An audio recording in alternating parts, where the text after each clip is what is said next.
Negative media, जो हिंदुस्तान की media ने जो इस आंदोलन को नेगेटिव दिखाने का प्रयास किया, उसने हमारा बड़ा सहयोग किया। मैं धन्यवाद करना चाहूँगा आपके माध्यम से उन साथियों का।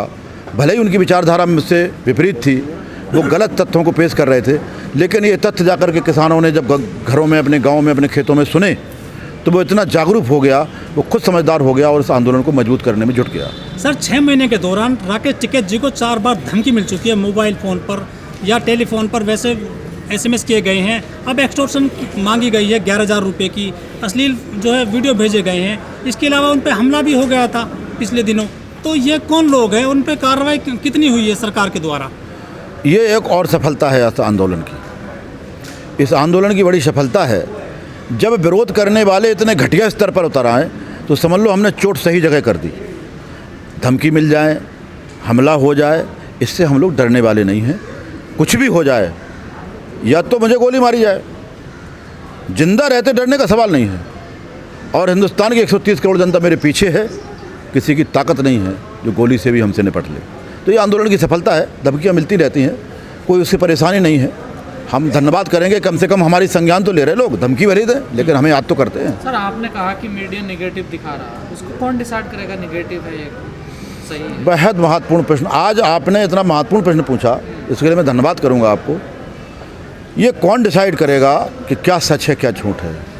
जब कैमरा को कहा जाता कि तू झूठ बोल, तब इस देश की, हिंदुस्तान की 130 करोड़ जनता की वो आंखें जो सजग पहरेरी की तरह काम करती, तब वो कहती, कैमरे से कहती है कि तू गलत दिखा रहा है। मैं सिद्ध करना चाहूँगा, यहाँ पर कैमरे आए जहाँ से मेरा बैरिकेडिंग लगा हुआ है आंदोलन की एंट्री के लिए, तो कायदा ये था कि कैमरे को आंदोलन की तरफ मुँह करता और तब दिखाता कि आंदोलन की स्थिति क्या है।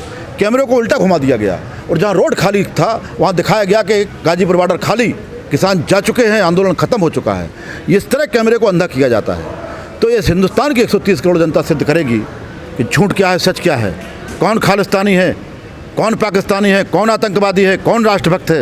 ये देश की 130 करोड़ जनता सिद्ध करेगी और उसने कर दिया। सारे आरोप खारिज। तो सर बैन तो आपने भी लगाया ना मीडिया पे ना, एक कोई चैनल वाला आकर के कह दे इस गाजीपुर बॉर्डर आंदोलन पे एक सिंगल कि बैन लगा हो। आज ही जी हिंदुस्तान से हमारी सम्माननीय बेटी यहाँ पर आई थी, हम सब लोगों ने सम्मान किया, उसको बाइट दी। विरोध नहीं हुआ मीडिया का यहाँ ना, विरोध नहीं हुआ। विरोध का मतलब ये है, मीडिया ऐसे लोगों की वाइट ले रहा है जो संगठन से या आंदोलन से संबंधित नहीं है, किसी तरह से भीड़ का हिस्सा बन के यहाँ आ गए। अब संगठन का तो मतलब ही नहीं है सर, जन आंदोलन है ये, तो अब तो कोई भी आ सकता है ना सर, या तो साहब जन आंदोलन। बहुत बढ़िया, वही मैं कह रहा हूँ, जो आप स्वीकार कर रहे हो वही मैं कह रहा हूँ कि जब यहाँ पर ऐसे लोग आ गए जिनका आंदोलन की भावनाओं से कोई मतलब नहीं था और वो उलझुल भाषा का इस्तेमाल करते थे, लोगों ने उन्हीं की इंटरव्यू लेना पसंद किए। आखिर जो एक जिम्मेदार जर्नलिस्ट हैं, उनका ये कर्तव्य नहीं बनता कि हम जिम्मेदार लोगों की ही बाइट लें, जिम्मेदार लोगों से पूछें। गलत भाषा अगर कोई बोल रहा है, गलत आदमी है, तो उस भाषा को एडिट करके हम देश को दिखाएं, पर उसना नहीं चाहिए। कभी कोई बात आ जाती तो आप लोग भी उसको बीप कर देते हैं। तो लोगों ने इस नैतिकता से गिरे हैं, लोग पतन हुआ है नैतिकता का, लेकिन वो कम लोग थे। मैं फिर भी इस हिंदुस्तान की मीडिया का और ख़ासकर सोशल मीडिया का बहुत बहुत धन्यवाद करना चाहेंगे कि उन्होंने इस आंदोलन की वास्तविकता को दिखाने में पूरी आंदोलन है, संगठन का आंदोलन है। ये हिंदुस्तान के सैकड़ों किसान संगठन हैं, जो उन सारे लोगों के द्वारा जो एक संयुक्त किसान मोर्चा बनाया गया है, ये आंदोलन उसका है। लेकिन जब हम ऐसे उद्देश्य के लिए निकले जो पूरे देश का भला करने वाला है, एक एक आदमी का भला करने वाला है, जो इस देश में 2 रोटी खाने का काम करता है, उसका जो आंदोलन है, तो हमें कह सकते हैं कि ये जन आंदोलन अब बन गया। लेकिन अगर सर कोई आदमी अगर किसी की आलोचना करता है, आलोचना करनी बहुत ज़रूरी होती है। अगर कोई नेता बोल रहा है तो आप अपने लठेर भेज देते हो, उसके पीछे लगा देते हो, उसे ढूंढो, पीटो, मारो। कोई उदाहरण नहीं, मीडिया वाला है, कोई उदाहरण नहीं है। क्यों भेजेंगे हम? हमें तो फ़ायदा होगा ना, जितना नेगेटिव हमें दिखाया गया उतनी मजबूती हमारे आंदोलन की हुई, उतना ही हमारे किसानों का कमिटमेंट बढ़ा। उनको लगा कि हम क्यों गलत दिखाया जा रहा, तो हम तो धन्यवाद देंगे। निंदक नीरे राखिए, आंगन कुटी छपाए। सर हरियाणा में भी भाजपा की सरकार है, उत्तर प्रदेश में भी भाजपा की सरकार है, लेकिन हरियाणा में जिस तरह से किसान सरकार का विरोध कर रहा है, उस तरह से जो यूपी का किसान है, उत्तराखंड का किसान है, वो उग्र नहीं हो रहा सरकार के नीतियों को लेकर। ये महत्वपूर्ण है। दोनों सरकारें भारतीय जनता पार्टी की हैं, दोनों जगह आंदोलन है। हम जिसका विरोध करते हैं वो हमारे विरोध को किस तरह ले रहा है। हम गांधीवादी तरीके से, संवैधानिक तरीके से शांतिपूर्ण विरोध करने वाले लोग हैं, अपने नेताओं से बात करना चाहते हैं, लेकिन वहाँ परिस्थितियाँ दूसरी हैं। जिन्होंने सरकार बनाई, जिन्होंने मुख्यमंत्री बनाया, वो मुख्यमंत्री से मिलना चाहते हैं, अपनी बात कहना चाहते हैं, अपना दुख दर्द बांटना चाहते हैं, तो मुख्यमंत्री से न मिलवा करके उस पर लाठी चलाई जाती है, उस पर गोली चलाई जाती है। और एक नया हथियार ईजाद किया है हरियाणा पुलिस ने, पत्थर। भाई पत्थर पुलिस कब से मानने लगी? तो इस तरह के जब काम करेंगे तो वो काम होगा। और उत्तर प्रदेश की बात कहें तो यहाँ पर ऐसी कोई बात अभी सामने नहीं आई है। और अगर उत्तर प्रदेश की सरकार भी इस तरह का काम करने लगेगी तो हम किसी भी चीज़ का जवाब देने से पीछे नहीं तो हटेंगे। क्या सर आप यूपी सरकार से मिले हैं, अपनी बातचीत रखी है आप लोग? यूपी सरकार का कोई मतलब ही नहीं है। तो फिर हरियाणा सरकार का क्या मतलब है? हरियाणा सरकार में उनके पर्सनल इशू हैं कुछ। हरियाणा की सरकार के से वहाँ के किसानों को कुछ पर्सनल इशू हैं। तो पर्सनल इशू तो आपके भी हैं यहाँ पर? हमारे तो पर्सनल, आपके भी? जी बिल्कुल बिल्कुल, पर्सनल इशू हमारे भी यहाँ पर हैं, बिल्कुल हैं। और हम समय समय पर आंदोलन करते रहते हैं। लेकिन आज हम एक ऐसे टारगेट के लिए बैठे हुए हैं यहाँ पर जो केंद्र सरकार से ही पूरा होगा। हरियाणा सरकार का इन्वॉल्वमेंट यहाँ हो जाता है कि अगर पंजाब से किसान चलता दिल्ली के लिए तो हरियाणा की पुलिस वहाँ पर लाठी चलाती है, गोली चलाती है और सड़क को खोदती है। जो गड्ढा मुक्ति की सड़क का नारा देने वाले लोग गड्ढे को सड़क को जेसीबी से खुदवाते हैं, तो जब ऐसे अनैतिक काम करते हैं तो इन्वॉल्वमेंट फिर स्वाभाविक है कि दूसरी तरफ चला जाता है। लेकिन हरियाणा के जो लोग हैं, किसान हैं, उन्होंने लॉकडाउन तोड़ दिए हैं, सड़कों पर आ गए हैं, सरकार का विरोध कर रहे हैं। क्या डर नहीं लगता ये किसानों को इस बीमारी से?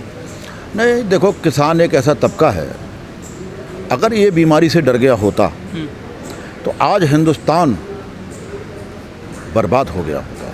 पिछले बार जो कोरोना आया और लॉकडाउन लगा तो आपने देखा सारी इंडस्ट्री बंद हो गई, सारी इंडस्ट्री बंद, सारे वैज्ञानिक अपने घरों में बंद, सरकार घर में बंद हो गई, सब कुछ बंद हो गया। तब हिंदुस्तान की जो फैक्ट्री थी, जो किसान चलाता था खेतों में रह करके, एग्रीकल्चर सेक्टर पीछे नहीं हटा, इसने आगे बढ़ के जिम्मेदारी निभाई और गद्दी पर अपने जान लगा करके जिम्मेदारी निभाई।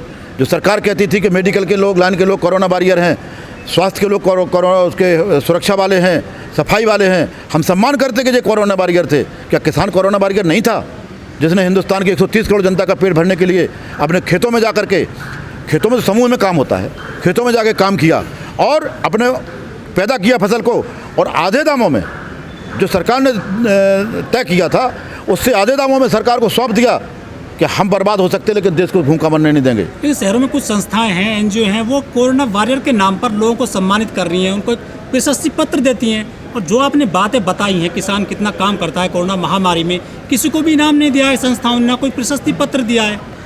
जी ठीक, वो संस्थाएं हैं, कुछ अच्छी संस्थाएं हैं, कुछ सरकार के द्वारा प्रायोजित संस्थाएं हैं, और जो अच्छा काम करते हैं उनका उत्साहवर्धन होना चाहिए। लेकिन आप दान को पात्र में डालेंगे तो दान है, कुपात्र में गया दान दान नहीं कहलाता। प्रायोजित जो समारोह होते हैं सम्मान के, वो सम्मान का विषय नहीं होता। और किसान सम्मान नहीं, एक मिनट, किसान सम्मान नहीं चाहता। हमारा बेटा सीमा पर गोली खा के प्राण देता है और देश की रक्षा करता है। हम खेतों में खड़े होकर के प्राणों की आहुति दे करके देश के 130 करोड़ जनता का पेट भरने का काम करते हैं। हमने तो कभी नहीं कहा कि हमारा सम्मान होना चाहिए, हम सम्मान का विषय नहीं है। ये हमारे नैतिकता से, हमारे धर्म से, धर्म जानते कौन सा? कृषि धर्म। धर्म को अन्यथा न लीजिएगा, हम कृषि धर्म के अनुयायी हैं। हमारा कृषि धर्म ये कहता है कि हमें किसी तरह के किसी का कोई सम्मान नहीं चाहिए, कोई उपकार नहीं चाहिए, हमें केवल अपने उत्पाद का लाभकारी मूल्य देना चाहिए। वो किसान सरकार दे नहीं पा रही। मोदी सरकार ने आपको 2000 रुपये दे दिए हैं किसान सम्मान निधि के तौर पर 4 दिन पहले, प्रचार प्रसार काफ़ी किया गया है उसका। इसके अलावा जो है, जो डाई है, जो खाद कट्टा होता है, DAP है, उस पर भी जो पैसे घटा दिए हैं, में सब्सिडी बढ़ा दी है मोदी सरकार ने। दो चीज़ें आपने कही, एक 2000 रुपये वाली बात कही, उसका एक उत्तर मैं दूंगा अलग से। जो किसान सम्मान निधि है, सम्मान की जो निधि है, वैसे तो सम्मान का खाली एक प्रशस्ति पत्र, कागज़ का टुकड़ा ही बहुत बड़ी बात होती है, और अगर उसको आप रुपए में लेकर के आएंगे तो सम्मान निधि की राशि भी सम्मान नहीं होना चाहिए। 2000 रुपये दे के अपमान करना चाहते किसान का, ये स्वीकार नहीं है। या तो सम्मान निधि नाम हटा दें या राशि सम्मान नहीं कर दें। 6000 रुपये सालाना में किसान का कुछ नहीं बनने वाला। किसान को बहलाने का, बहकाने का काम ना करें और इस तरह की सौदेबाजी करने का काम सरकार ना करे। इस सम्मान निधि का अगर उन्होंने घोषणा की है तो इस सम्मान निधि को कम से कम 6,000 रुपये महीने एक किसान को मिलना चाहिए, तब किसान के परिवार को इसका सहारा होगा। यार हम गलती करेंगे और फिर उसका सुधार करेंगे और फिर ढिंढोरा पीटेंगे। पहले गलती की, वो जब किसान आंदोलन का दबाव बढ़ा, उनको लगा कि ये एक और पंगा हो गया, और फिर उस गलती का सुधार किया और फिर पीठ थपथपाएंगे कि हमने 700 रुपये कम कर दिए। भाई किस बात के कम कर दिए? 1200 रुपये में अगर 700 कम होते तब कम होते, 1200 रुपये की डीपी मिलने वाले तब कम होते। ये तो वही बात है ना कि कुछ भी बके जाओ, लेकिन अब लोग समझ गए हैं। मोदी जी ने जो है रोए हैं, वो आंसू निकले हैं, कितनी सच्चाई है उनके आंसुओं में? देखिए, हम किसी के आंसुओं की सच्चाई और उस पर झूठ पे नहीं जाना चाहते, लेकिन जिस तरह हमारे टिकैत साहब के आंसू निकले थे और इस पूरे सरकारी तंत्र ने लग करके उन आंसुओं के लिए क्या क्या शब्द कहे थे, क्या उन शब्दों का इस्तेमाल मोदी जी के लिए करेंगे? और अगर भावनाओं की बात है कि कौन आंसू का क्या महत्व था, तो माननीय टिकैत साहब के आंसू इस देश के किसानों के लिए थे, देश के कल्याण के लिए थे। और मोदी जी के आंसू वो हैं कि जब कोई आदमी विफल हो जाता है, असफल हो जाता है किसी व्यवस्था को करने में, तब वो पश्चाताप क्या, मतलब पश्चाताप नहीं, वो फिर वो एक उसको लगता है आत्मग्लानि। ये आत्मग्लानि के आंसू थे। आप कमाल देखिए, बीमारी से जो भीड़ अस्पतालों में लगी हुई थी, कमाल का मैनेजमेंट है। उस भीड़ को अस्पताल से हटा करके और मरघटों में भीड़ लगा दी, कमाल का मैनेजमेंट। ये आंसू बहाने की क्या ज़रूरत है? राजा रोता थोड़ी है भाई, राजा तो पुरुषार्थ करता है। पुरुषार्थ करें जनता के लिए, आए निकल करके और किसानों के साथ बैठ करके बात करें, कानून वापस करें, एमएसपी पे कानून बनाएं और एक मजबूत कानून लेकर के आए जिससे देश का वास्तव में कल्याण हो। और हर गरीब को घर दे देंगे, कितना पूरा होता दिख रहा है सपना ये सरकार का? देखिए, ये वादा करते हैं, ये वोट का व्यापार है। जब चुनाव आता है तो ये मैनिफेस्टो लेकर के आते हैं, जो वोट के व्यापार का एजेंडा होता है। तो इन्होंने वादे किए थे, अब वादों पे खरा उतरना तो किसी भी राजनीतिक दल की फितरत में नहीं है। हम इस सरकार की बात, हम किसी भी राजनीतिक दल की सरकार की फितरत में नहीं है कि वो वादों पे खरा उतरे, क्योंकि वो जानते हैं कि जिनको हम वोट के लिए गुमराह करते हैं, अगर वो शिक्षित हो गए, अगर वो स्वस्थ हो गए, अगर वो सुरक्षित हो गए, अगर वो आर्थिक रूप से मजबूत हो गए, तो हमारे बहकावे में नहीं आएंगे। तो वो काम तो कभी नहीं करेंगे जिससे हम जिनको हम गुमराह करके वोट लेते हैं वो मजबूत हो जाएँ। तो ऐसा कुछ नहीं है। जो 2022 का चुनाव है, जो उन्होंने वादे किए थे, वो वादे ना आज पूरे करेंगे ना कल पूरे करेंगे, लेकिन जनता की मजबूरी है कि कोई नागनाथ है तो कोई सांपनाथ है। हमें या तो नागनाथ को चुनना है या सांपनाथ को चुनना है, ये मेरी संवैधानिक मजबूरी है। यही केंद्र सरकार के बड़े बड़े जिम्मेदार लोग ये कहते थे कि हमारे कानून गंगा जल की तरह पवित्र हैं, इनके अक्षर सोने जैसे एकदम सुनहरे हैं और इनको हम बदलेंगे नहीं। देश को भी लगा कि आखिर किसान ऐसे क्यों बैठे हैं जब सरकार कह रही है कि हम किसी सूरत में इनको नहीं हटाएंगे, ये देश के हित में है, भले में है। लेकिन इन 6 महीने के दौरान सरकार को भी समझ में आ गया कि हमारे कानून बेहद कमज़ोर हैं। 11 दौर की जो वार्ता जनवरी तक मेरी हुई, उसमें इन्होंने 1 दर्जन संशोधन करने को तैयार हुए और अगले स्टेप में इन्होंने कहा कि हम इनको होल्ड भी कर लेंगे, आप आंदोलन वापस कर लें। हम लोगों ने कहा जब तक कानून वापस नहीं होंगे और एमएसपी पे कानून नहीं बनेगा तब तक ये आंदोलन वापस नहीं होगा।